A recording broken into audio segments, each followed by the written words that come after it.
Good morning, everyone. My name is Natalie Divine Sarayan, and I am the first reporter on this topic. Love of God is a duty to God.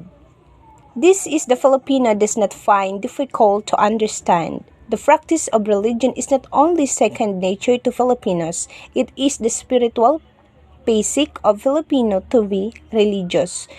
So, what is the meaning of religion? The meaning of religion from a Latin word meaning to bind back. Religio or religion implies a bind, a relationship or fellowship between man and God.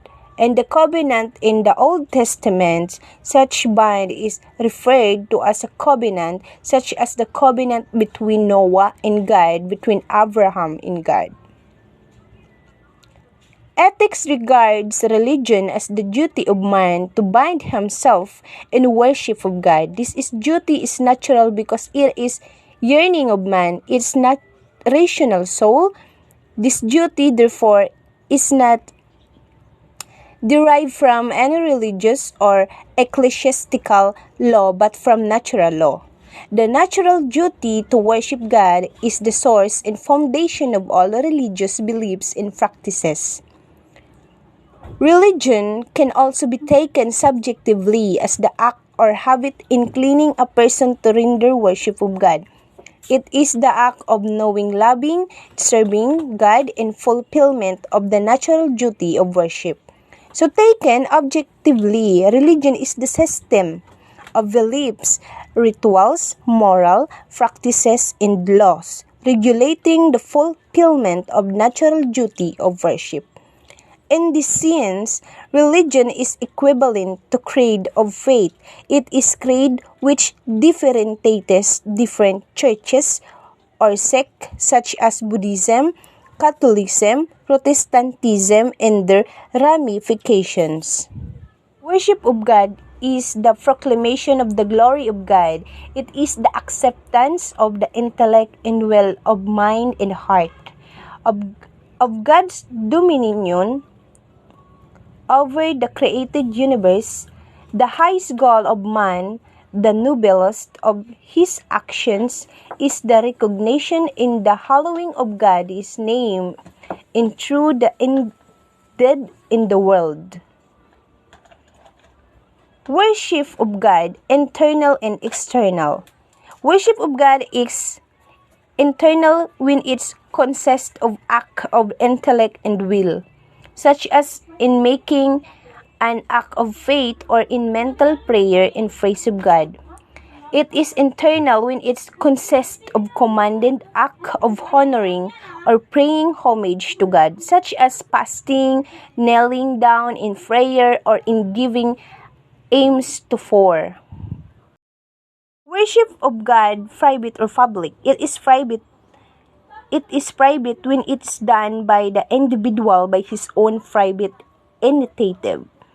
And it is called public when it is done in participation with other men in communal adoration or homage of God, such as procession of images or offering of sacrifices in religious services.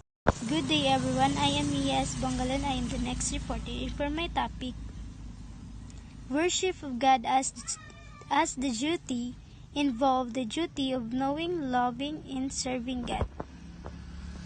Number 1, the duty of know God. Man has a natural tendency to worship God. Tayong mga tao ay may likas na hilig sa pagsamba sa Diyos, magsimba o pananalig sa Diyos, mapaiba-iba man ng ating mga rehiyon. We say natural because man, by his own intellectual power, discovered the presence of God as a creator and supreme lawgiver. So, nasasabi raw natin na natural dahil ang tao, sa pamamagitan ng kanyang sariling mga intelektual na kapangyarihan ay natuklasan ang presensya ng Diyos bilang manlilika at kataas-taasang tagapagbigay ng mga batas. Francis Raleigh argues that religious belief in God is true if it fits rather than contradicts rational knowledge of nature and human person. In the realm of conduct, he cites the distinction between what is objectively good and objectively evil points to the existence of law, which, though clarified by men, is not simplified, made by human thinkers, no matter how wise. Another scientist did not have to look very far. He found God by reflecting on the power of human nature. Man has something more than animal instinct, the power of reason. No other animal has ever left a record of its ability to count 10 or even to understand the meaning of 10. No need to belabor this point. Thanks to human reason, we can contemplate the possibility that he are what we are only because he have received a spark of universal intelligence. So, ang tao ay may isang bagay na higit pa sa likas na hayop. Ang kapangyarihan ng pangatwiran daw, walang ibang hayop ang iiwan ng talaan ng kakayahan. Sa pagbilang ng 10 o kahit na nauunawaan natin ang kahulugan ng 10. Hindi na daw kailangan pag-usapan pa ang tungkol sa ito.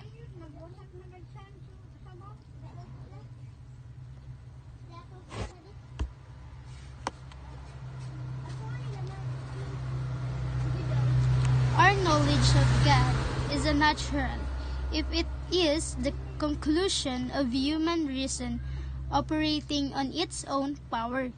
It is supernatural when it is based on divine revelation, that is, on truth made known to man by God himself. Okay, number 2. The duty to love God. Okay, love God is a religious, since mean being attached to Him. Those love of God is a personal response to His presence. It is emotional reaction, a sort of physical infatuation or fuse sentiment. It is the submission of our mind and heart to what God is and to what He is saying to us.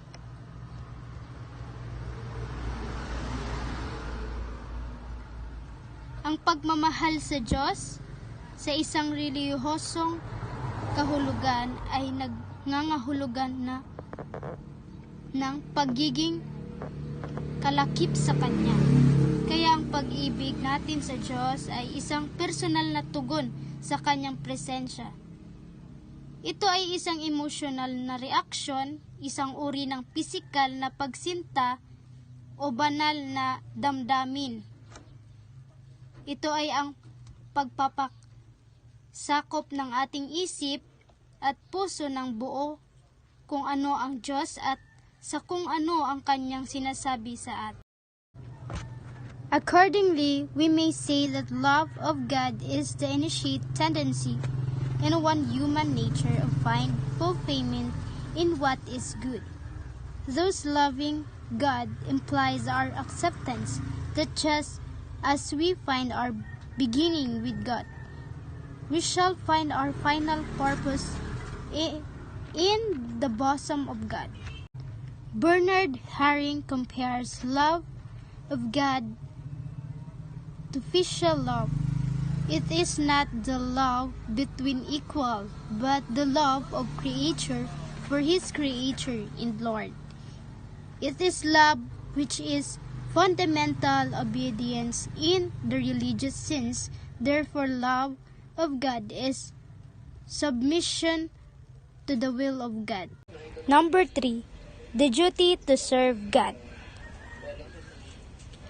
Ang paglingkuran ang Diyos, kung ang pag-ibig sa Diyos ay pagsunod sa kalooban ng Diyos. Ang ating moral na mga kilos ay nagbubuod ng ating mga paglilingkod sa Diyos.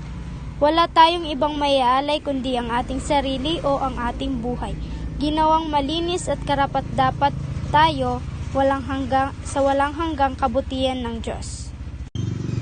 Religion is a fellowship with God in man and environment as a person responds to the goodness of God. Religion moves us to seek the likeness of God as the other person, though serving another person in justice and charity is loving God, and he who say that he loves God but does actually love his neighbor is a liar.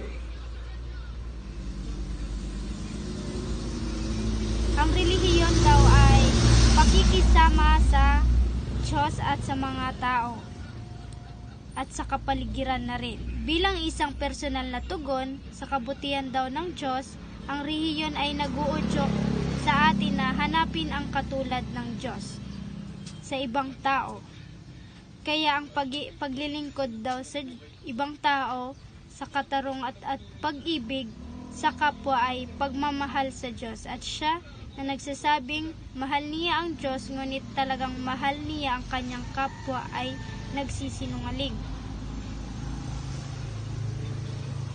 And all morals acts are tendencies or movement toward God.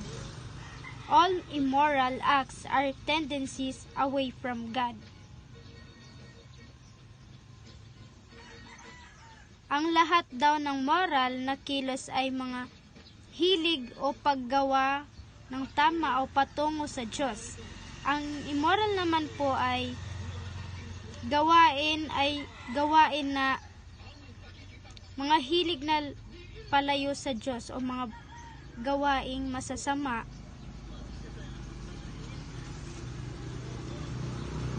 At sa ganitong paraan daw, lahat ng mabubuti ay gawa sa relihiyoso.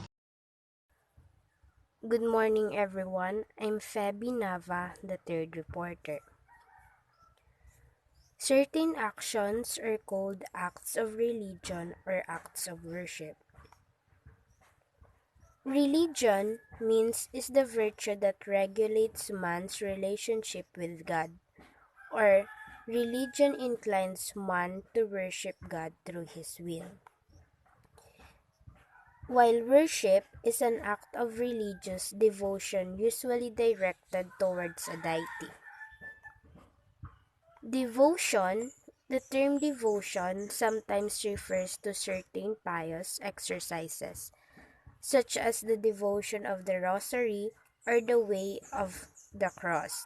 It also means the attention or spiritual consolation with which an act of religion is performed, as when one prays with great devotion. When we say that somebody is devout person, we refer to a stable attitude, a habit that inclines to the act of devotion. This habit is identical to the virtue of religion.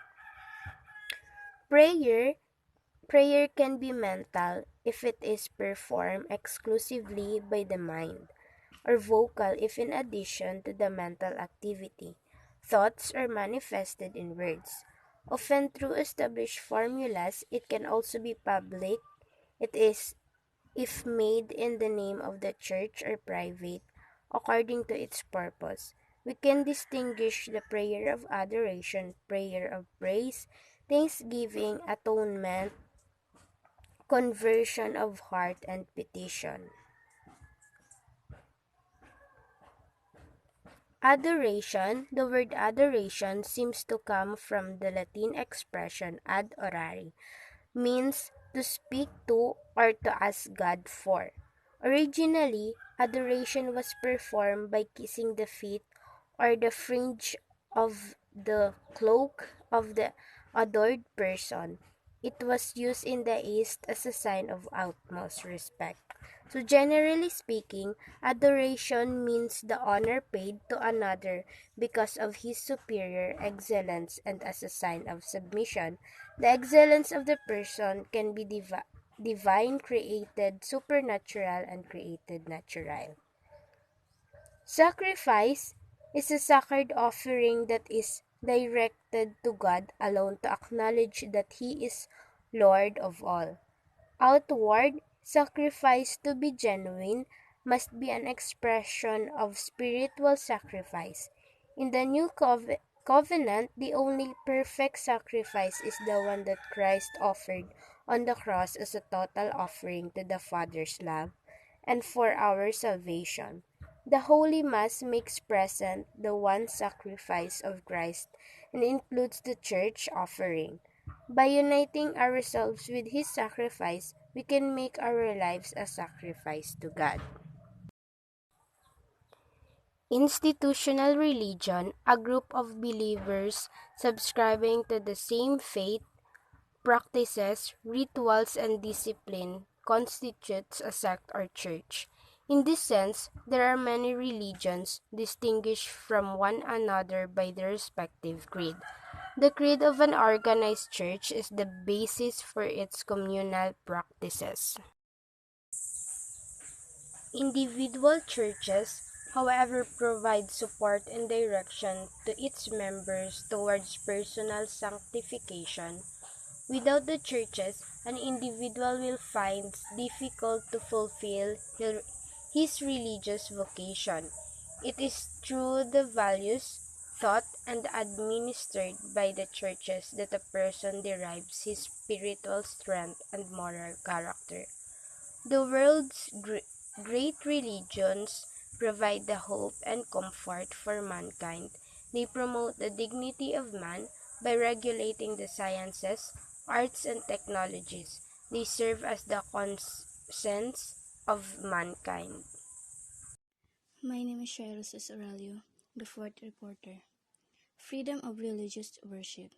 Our constitutions provide for the freedom of religious worship. This does not mean that we are free to choose to have or not to have, to practice or not practice our faith.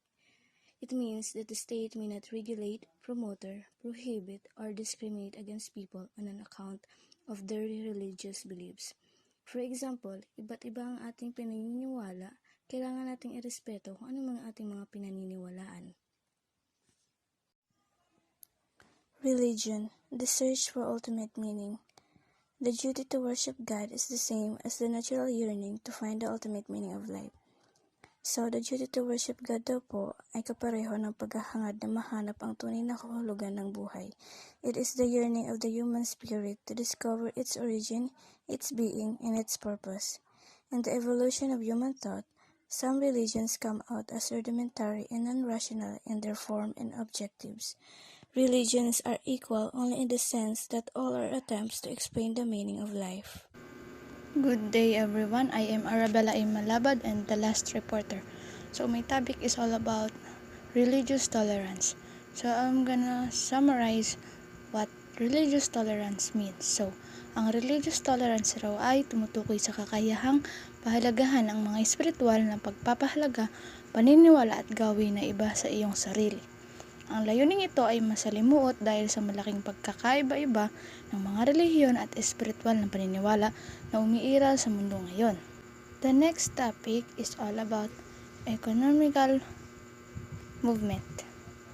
So, ang ecumenical na kilusan ay naghahangad na mabawi ang apostolikong diwa ng unang simbahan para sa pagkakaisa sa pagkakaiba-iba at kinakaharap nito ang mga pagkabigo, kahirapan at kabalintunaan ng modernong pluralistikong mundo.